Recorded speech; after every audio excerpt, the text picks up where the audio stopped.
ভাই আমার জীবনের প্রথম ব্লগ ভিডিও, কেমনে ভয়েস দিতে আমি কিচ্ছু জানি না, তাও দিতেছি। তোমরা দেখলে দেখো, না দেখলে নাই। দেখো এই বাচ্চাগুলো কিউট না? এখান থেকে মুটকোটারে আমার ভালো লাগছে, সাদা শার্ট পরা। এই যে দৌড় দিয়ে গেল। আর আম্মুর সব কাগজপত্র একটা রুমে রাখা ছিল, ওখান থেকে সব নিয়ে আসলাম। এই গেটটা মনে হয় না ভাই হসপিটালে ঢুকার গেট, মানে এখান দিয়ে কোনো বাইরে থেকে খাবার নিয়ে ঢুকাই যায় না। ওনারা ব্যাগ চেক করে তারপর ভিতরে ঢুকায়, আর খাবার দেখলে বলে ওনাদের রুম আছে অন্য রুম, ওইখানে রেখে আসে। তারপর আসলাম কাউন্টারে আম্মুর পরীক্ষার রিপোর্ট বের হয়েছে কিনা জানার জন্য। আমি ওই গেটটা দেখতেছিলাম যেখান থেকে খাবার নিয়ে ঢুকা যায় না। ফার্স্ট ফ্লোরে বসার জন্য জায়গা আছে, এখানে এসে বসলাম।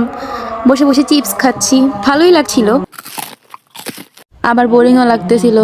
মা একটু পরেই দেখি ভাই ঝড় তুফান শুরু হয়ে গেছে, আর প্রচন্ড বাতাস দিতেছে। অবশ্য দেখতে সুন্দরই লাগতেছিল। অপেক্ষার পর পেয়ে গেলাম রিপোর্ট। তারপর আমি আর আম্মু চলে গেলাম উপরে লিফট থেকে আমার আম্মু নামছে গড় করে, এর পিছনে আমি ভর করে দৌড়াচ্ছি, যাচ্ছি যেতে যেতে যেতে এট লাস্ট আমরা আমাদের গন্তব্যস্থানে পৌঁছে গেলাম। এই যে এখানে আমার আম্মু প্রত্যেকবার ডাক্তার দেখায়। এই যে চলে আসলাম, দেখেন, আপনারাও দেখেন।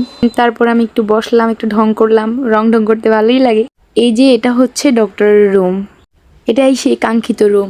তারপরে এটা আমার চোখে পড়লো। এটা দেখছি আর ওজন মাপবো না, এটা কি হয় নাকি?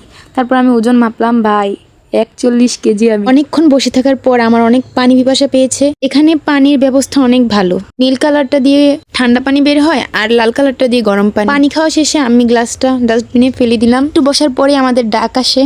আমি আর আম্মু দুজনেই ডক্টরের চেম্বারে যাই। এখানে মহিলাটা ছিল ডক্টরের অ্যাসিস্ট্যান্ট, উনি আম্মুর প্রেশারটা মেপে দেখছিলেন। ডক্টর কিছু পরামর্শ দিল আমার আম্মুকে আর ওষুধ লিখে দিল।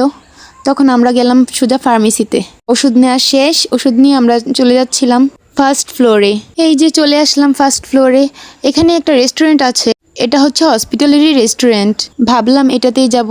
এই যে রেস্টুরেন্টটা, ভিতরে কিছু খাবার আইটেম ছিল, নাস্তা করার মতো ওই টাইপের খাবার ছিল। এই যে এখানে ছিল নুডলস। আমি বললাম আমাকে নুডলস দেওয়ার জন্য, পেমেন্ট করেছি। তারপর উনি আমাকে সুন্দর করে নুডলসটা প্যাকেট করে দিচ্ছিল। এই যে এটা হচ্ছে আমার নুডলস, সাথে 2টা সস আর 2টা চামচ দিয়েছে খাওয়ার জন্য। এখন আমরা চলে আসলাম